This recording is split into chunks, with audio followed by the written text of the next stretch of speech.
As we all know, the outdoors are unforgiving.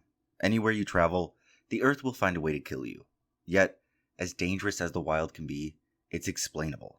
We can connect the dots from A to B. However, in the vast expanse of Yellowstone National Park, multiple people have gone missing under extremely curious circumstances. These are the mysterious disappearances of Yellowstone. My name is Eli, and this is Murder in the Morning.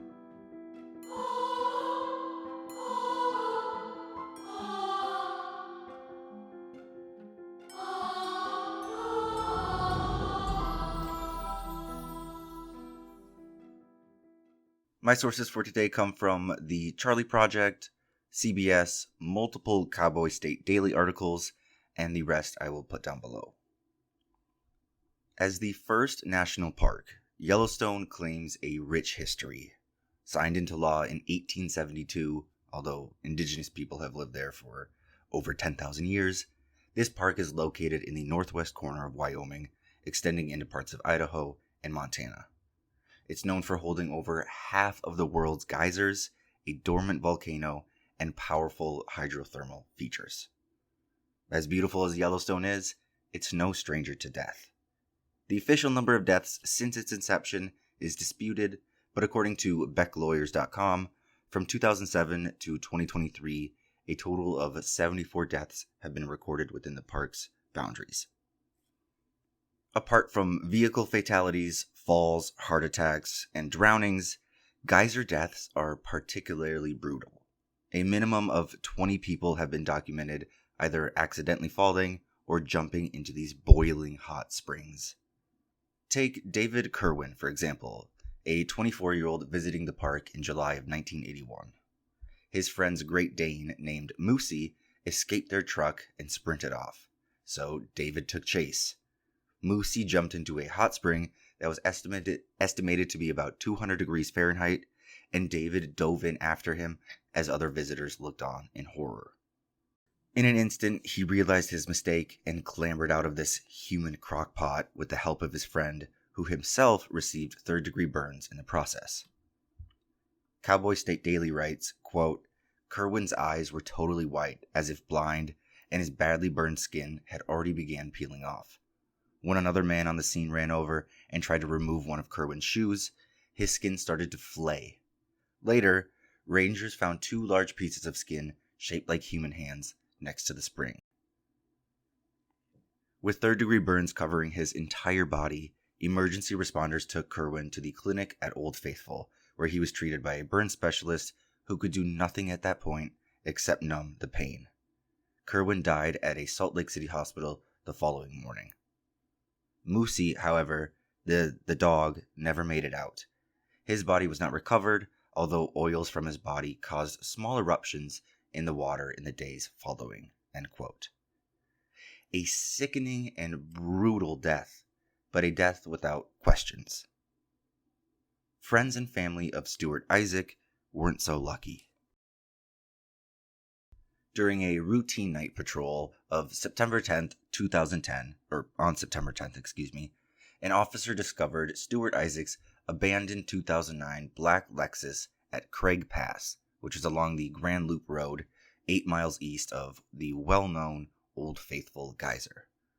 The officer reported that Stuart's vehicle was unlocked in the Isa Lake parking lot and the keys were inside. A land and air search began the same day, but unfortunately, rescuers would never find Stuart. As investigators began to look into Stuart's recent movements, circumstances only became stranger. Stuart, standing at 5'8" and 215 pounds, was living in Burtonsville, Maryland, before he unexpectedly left for Yellowstone. Never known to be the, quote, outdoorsy type, on September 6, 2010, he packed a bag, wrote a note addressed to his family, and began the 32-hour drive across the country. Stuart arrived a day and a half later on the 7th, and his whereabouts for the next 2 weeks are unknown. Then, officers discovered on September 24th, Stuart called his childhood friend Matsui. According to Uncovered.com, since Matsui lives in Guam, typically the two communicate via email or text. This call was unexpected because of the time change. It was 3:30 a.m. for Stewart, and the call lasted for at least 2 hours. Matsui gave no indication that he thought his friend was in danger, but he did admit that the call was strange. 2 days later is when the officers find Stewart's abandoned vehicle and report him missing. The staff at Moko Show write, quote, "The discovery of this vehicle prompted an immediate and extensive search by the National Park Service, but no sign of Stewart was ever found. The circumstances of his disappearance are deeply puzzling. The location of his car, far from any established hiking routes, and his known lack of outdoor experience makes a simple hiking accident a less likely explanation. The fact that the car was unlocked with the keys in it suggests a rapid departure, but for what reason?" End quote. And these questions persist as the 15th year anniversary of Stewart's disappearance has come and gone. His family wants to know where he was in those 2 weeks, why he even chose Yellowstone to begin with, and answers to a million other questions. And they're not the only family. Bruce Parker Pike, a 47-year-old from Texas, disappeared in Yellowstone in August of 2006. He was reported missing after his abandoned vehicle was found at the Indian Creek campground. It's unclear if a search was ever conducted, but no sign of Bruce was ever found. I found there was maybe 8 or 9 articles mentioning Bruce, but no more than 2 sentences about his case, or lack thereof. And then there's the mystery of Dennis Johnson, an 8-year-old who vanished without a trace. And this is quite possibly the most well-known missing persons case to come out of Yellowstone National Park, when he was reported missing on April 12th of 1966. He and his family were visiting from California and had spent the past 2 weeks camping until that fateful day in Canyon Village. Specifically, the family stopped in the Cascade picnic area a quarter-mile north of Canyon Junction, where Dennis's 7-year-old sister had wandered off. Quote, "Johnson and his dad William headed off in different directions to find the girl. William quickly located her, but his son never returned from the woods." Searchers scoured a 100 square mile radius around where the boy was last seen, but didn't find any traces of him or any other signs of danger. End quote. According to NamUs, Dennis was wearing a dark red shirt, tan Levi pants, leather boots, and standing just under 4 feet tall when he disappeared. Searchers stayed on site for 2 weeks, using everything from helicopters to bloodhounds, but no sign of Dennis would ever be recovered. His parents would stay an additional 2 weeks before eventually returning to California to take care of their younger daughter. It was apparent that Dennis, even at 8 years old, was well versed in wilderness survival, unlike Stuart Isaac in the first case. His father had been bringing him along on these trips for years at this point, and many people believed that he wouldn't get lost. Those surrounding the case argue whether Dennis was kidnapped by a passing vehicle or simply succumbed to the wilderness. Online commenters are quick and overly confident to say it was a bear or a mountain lion, blaming the father for splitting up with his son. But this area is extremely populated relative to the rest of Yellowstone. This, quote, picnic area is massive. There are more roads than hiking trails. A general store just sits down just the road from multiple lodges and restaurants. I'd say the chances of getting killed by a mountain lion or bear without any evidence or any screams, any tracks, any bones, any blood, it's not extremely high. If they found even one boot or one witness saying they'd seen a mountain lion or a bear in the area, I would agree with that animal theory. But they didn't. A lot of people argue that Dennis was picked up by a passing predator, in a car and out of sight immediately. No blood, no noise, no trace. And I tend to agree. Any predator passing by could have seen Dennis walking alone, asked him what he was doing. Dennis says, "Oh, I'm looking for my younger sister." This guy goes, "Oh, I saw her just up the road. Why don't you get in my car and we'll go pick her up?" And then, gone forever. Many theories of the time, in my opinion, are results of that generation's inability to accept or comprehend the reality that pedophiles and predators are everywhere. They couldn't seem to handle that truth back then, which I think is why a lot of people said, he just got lost, or he fell into a hole, or a bear ate him, but I don't think so. And then we have the mystery of Leroy R. Piper. Sorry, that Dennis's case still remains unsolved, and that's about all the information there is on him. But then we have the mystery of Leroy R. Piper, a 36-year-old businessman and banker from Ohio. In 1900, at the turn of the century, Mr. Piper traveled to Yellowstone and stayed in the once elegant Fountain Hotel. This hotel, built in the Lower Geyser Basin in 1891 for $100,000, which is roughly $3.5 million today, which still seems kind of cheap for a hotel. But it housed only the best of the best, hosting elegant evening balls for their sharply dressed guests. But on the night of July 30th, 1900, according to historian Aubrey Haynes, Leroy, quote, ate his dinner, bought a cigar at the stand in the lobby, and stepped out into the night where he vanished utterly, end quote.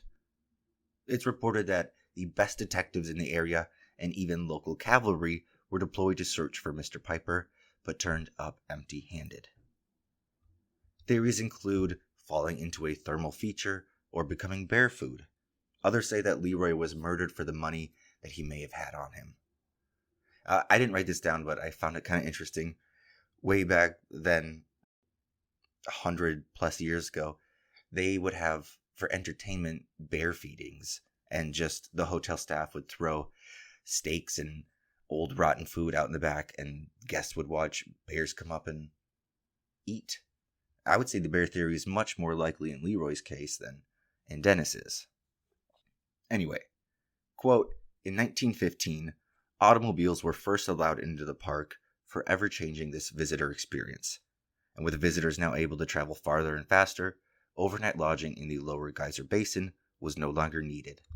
The Fountain Hotel closed in 1916 and was torn down in 1927, end quote. And with it, nearly any hope of finding out what truly happened to Mr. Leroy Piper. Hotel gone, Piper gone, new roads, developments, construction, whatever, it's all gone now. And those, my friends, are the unsolved disappearances of Yellowstone National Park. It's too big. Nature has too much room. Nature's way too big and holds so many secrets. So many. I hope you guys all enjoyed this collection of short stories. It was fun to do sort of a patchwork episode rather than focusing on one single subject. But, as always, stick around after the music for an extra little up-to-date true crime story. Okie dokie. Bye-bye.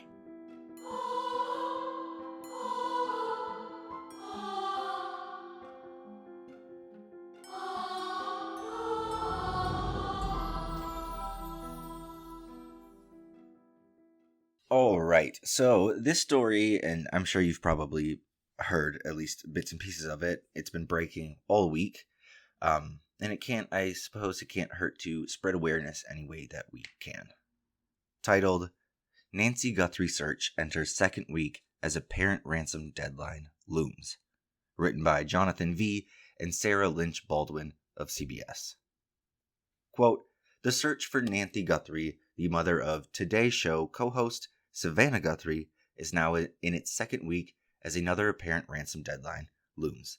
The FBI says it is taking 2 emails very seriously, including what appears to be a ransom note with a second deadline set for later on Monday, or today, if I get this out in time, if I'm not a total piece of shit.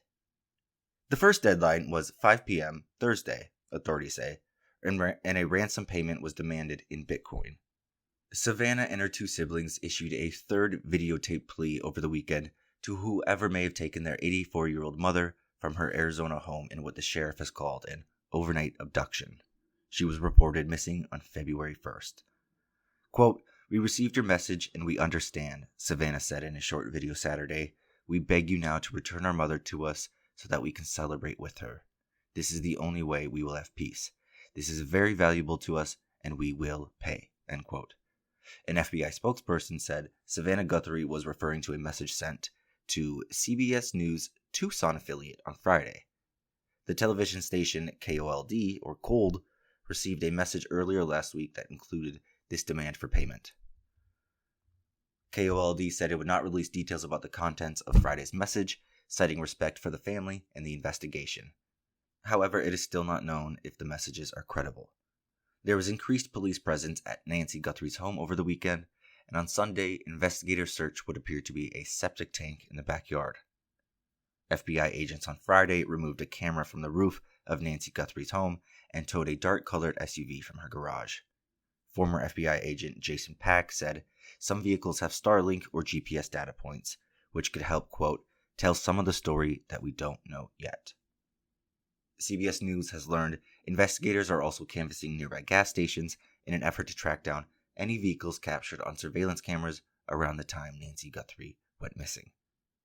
Investigators were also seen at the home of her daughter, Annie, where she had dinner the night before she disappeared. Authorities have not identified any suspects or persons of interest as of Monday, today. Parishioners at St. Andrew's Presbyterian Church prayed on Sunday for their fellow member, Nancy. "We pray for Nancy's rescue. We pray for her release. We pray that she will be brought safely home," said Reverend Dr. John Tittle, the church pastor. Missing persons billboards have been popping up in neighboring states with Nancy's details and an FBI phone number where people can submit information. Anyone with possible information on Nancy's disappearance is asked to call 520-882-7463. End quote. And that is where we stand currently with Nancy's disappearance, or kidnapping. Excuse me. Let's hope authorities can locate her safely. And that is all I have for you folks today. Thank you once again for sticking around with me. I appreciate your time and all of your ears. Have a wonderful day, and I'll see you next week. Okie dokie. Bye-bye. Love you.